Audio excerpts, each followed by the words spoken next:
బెండకాయలు, టమాటా సాగు మొదలగున కూరగాయలకు తీసుకోవాల్సిన జాగ్రత్తలు. శ్రీకాకుళం జిల్లా Murapala Ramarao, agricultural officer, farmers training centre Srikakulam, principal regional horticulture training centre Srikakulam వారితో BR9 TV bureau Chinnababu face to face. Murapala Ramarao garu, BR9 టీవీకి స్వాగతం. మురపాల రామారావు గారు విశ్రాంతి వ్యవసాయ అధికారి, రైతు శిక్షణా కేంద్రం శ్రీకాకుళం. ఆయనతో రైతులు ఈ మధ్యన పండించే మిరప, వంగ, టమాటా మరియు ఆకుకూరలు పండించగలుగుతున్నారు.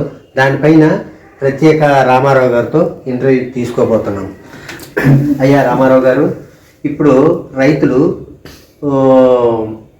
సాగు చేస్తున్న మిరపని, వంగ, టమాటా, ఆకుకూరలు ఇంకా వేరే వేరే చేస్తున్నారు. దానిపైన ముందుగా మీ వివరాలు చెప్పి, ఫస్ట్ మిరప పంట సాగు రైతులు ఎలా చేయాలి? BR9 టీవీ ప్రేక్షకులందరికీ నా హృదయపూర్వక నమస్కారాలు. నా పేరు మురపాల రామారావు. నేను విశ్రాంతి వ్యవసాయాధికారి, రైతు శిక్షణ కేంద్రం శ్రీకాకుళం. తర్వాత ప్రాంతీయ విజ్ఞాన శిక్షణ కేంద్రంలో ప్రిన్సిపల్గా కూడా పనిచేసి ఉన్నాను.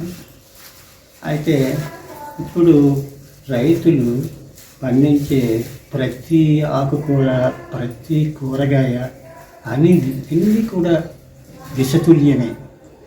విపరీతంగా మందులు కొడుతున్నారు, మన ఆరోగ్యాలు పాడైపోతున్నాయి. తర్వాత మనకు మేలు చేసే మిత్ర పురుగులు, పక్షులు ఇవన్నీ కూడా మనకి నాశనం అయిపోయి చాలా నష్టం కలుగుతూ ఉంది. అయితే